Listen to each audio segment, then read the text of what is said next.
Ay di mula ho diyan, ay punta tayo din sa may likurang bahagi, sa gitna. Wow! Parang tipong nasa Ilocos ka.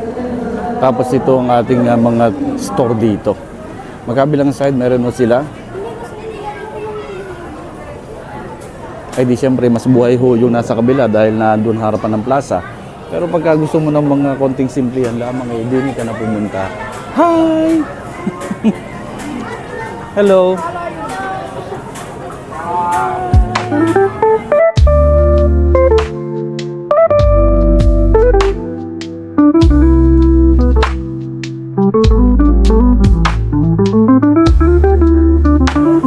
Then 28.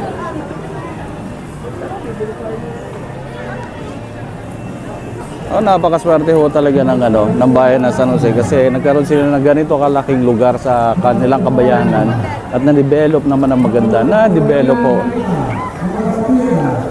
So as you can see yan, no, yung kanilang mga food stalls. Meron pa ho yan dito sa, sa kabilang side.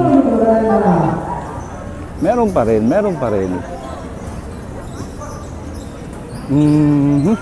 Kunti lang yun nandito nakapwesto.